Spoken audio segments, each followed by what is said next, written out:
who it is.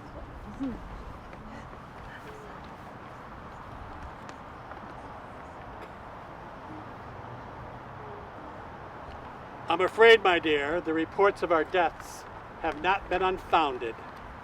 And by the looks of these strangely dressed folks, we have been departed for some time.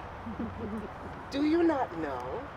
They are here to listen to your story. You mean our story? Oh, let's not quibble about that. You were the one that did so much for the people of Glens Falls. And I am glad to see that it is not forgotten. I'm sure some of you would wonder about some of us who have lived here in this area. If you would have walked down South Street in our day, you would have seen our magnificent house, number 13, our sweet home. My dear Elizabeth, you love that place so much. Oh, you men. Ladies, they would have us all believing that we are only led by our hearts while they will appear commonsensical. You do not fool me, RJ, and I won't have you tricking these fine people into your foolish speculations. I give up. You win. Please, no more. I know when I'm beaten. Neither Elizabeth nor I started here in Glens Falls. But when I came here in 1871 to open my medical practice, I knew she was right. He is the master of understatement. He was the one who formed the Glens Falls Medical and Surgical Society. And when he became president, he was re-elected for 35 years. They probably couldn't find anybody else. Boulder Dash, and you know it. When he retired, he kept on working until he retired 5 years later. It was only because he was commonsensical enough to know when it was time to step aside and leave room for another. After all, there's just so much we can all do in our short lifetimes. My God, it's a miracle. The woman gave me credit for being commonsensical. Oh, it was great fun for all of us. A generous philanthropist, Mr. Solomon Parks, donated his Park Street home to be our first hospital. Yes, but he would never have donated his home had it not been for your persuasiveness. He lived up to his biblical namesake as a wise man for listening to your plans. You credit me too much. Well, you misunderstand my reasoning. I credit him for listening to your sound advice, just as I credit you for listening to my desire to live in Glens Falls. Now you can see why I said it was our story and not simply mine.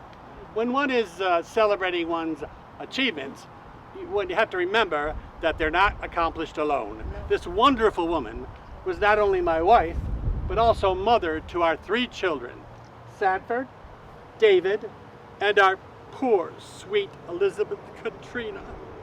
Oh. Barely 2 years old, she passed away. Oh, our dear daughter, it was the saddest day of our lives, and we never forgot her.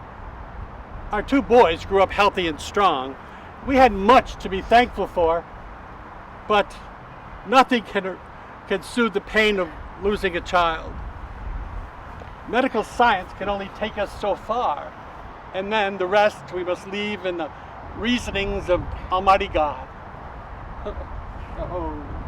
Well, you know, I could never fully understand the finer details of the theological differences between Protestants and Catholics.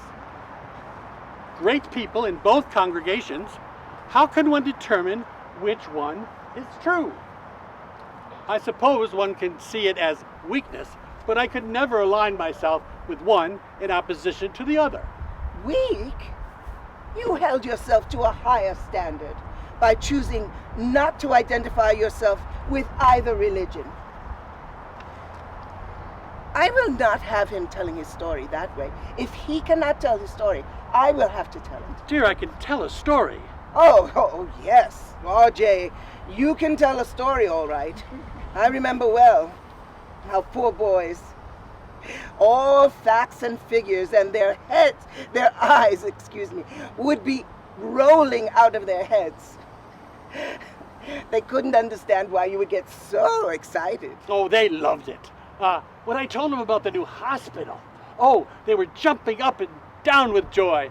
And when I told them about the new operating room... Operating room, yes. And did you tell them who paid to outfit that operating room? No, I suppose not. You see, he paid for it out of his own pocket. And then he acted as if it were a gift from on high. No, those are the types of stories he would tell. All of the interesting little details left out. There will be no amputations from your story today. What a way with words. I can see why the boys love to hear you read to them. All that dramatic flair with each nuance and sentimental expression of complete sincerity. Well, this man, this wonderful man, Dr. Royal Jerome Eddy, was and is my husband. He came from Win Hall, Vermont, and when he was 5 years old, his mother died. I am sure that Cynthia Eddy is somewhere proud of her son's achievements. By the time he was 11 years old, he started going out to work after school every day and on Saturdays. Yet, by the time he was 16, he was teaching at his own school. The man you see before you did struggle. We all struggled. Now, will you continue to interrupt me? No, Well, have you finished? I have. Oh, good. Then let me continue. At first, he worked his way through Burr and Burton seminaries. Then he received his bachelor's degree from Middlebury College, and he wasn't satisfied with that. He went on to study for what became his defining career at New York College for surgeons and physicians. Then he received his doctorate at the University of Vermont. Oh my goodness, what am I doing? You're telling my story. Isn't that what you intended? Yes, but I am telling it the way you would, all facts and figures. That is only a part of you. How best can I describe the young man I fell in love with? Yes, it's difficult for this man of science to describe the biological process for the finding the joy of such completion. Oh my goodness. Yes. Well, let us leave the matters of the heart to the men and women of literature and art. I must find a way to explain. Okay. I know the world has moved on, but can you imagine a doctor who does not charge his patients until the patient is completely well and able to pay? Can you imagine it? No, neither can I. But he was that kind of man. And would it surprise you at all that his practice was quite large? No, it wouldn't me either. Anyway,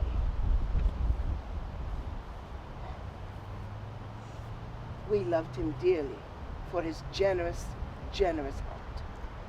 For what doth the Lord require of thee, but to do justly, to love mercy, and to walk calmly with thy Lord? That's what I tried to do. Isn't that what any of us can do? Yes. But let's not pester these fine people with your sermons today. There's got to be a way that I can describe this man. RJ, I have just remembered. What? What have you remembered? I have remembered. The way to know a man is when he puts his life in danger. And he must make choices that define his character. You know to what I'm referring to. That? It has been so long ago. You forget people these days cannot fully comprehend such things. What we feared back then has been replaced by other things. Inexplicable diseases. Smallpox. Has any of you ever heard of a disease called smallpox? Yes, of course. A terrifying infectious disease, a killer. Terrible facial scars for some, distortions for others, and others, terrible. Young children, young men and women, people of all ages were crowded into the pest house to be treated. We daily waited in hope, wishing and hoping and praying that the vaccine would work. Mercifully for some it did. Others were not so lucky. What I learned as a physician was how little we know. We were fighting a silent assassin, a virus that ruthlessly mutates the skin, distorts the body, and leaves others blind. Yes, they built the pest house to contain the disease. And this brave doctor locked himself in with those who suffered. He took himself from the safety of his own home, the love of his family, and placed himself in grave danger. We only could communicate with him through a small open window in our house, and through that, we learned every day of some new case, a new death, and stories that would curdle the soul. I was not in so much danger. Every day I vaccinated myself. That kept me safe. Yes, he injected himself with a vaccination that someone had refused, even if it meant saving their own lives. This doctor, this kind man, dug with his own hands graves of those who perished from that awful disease.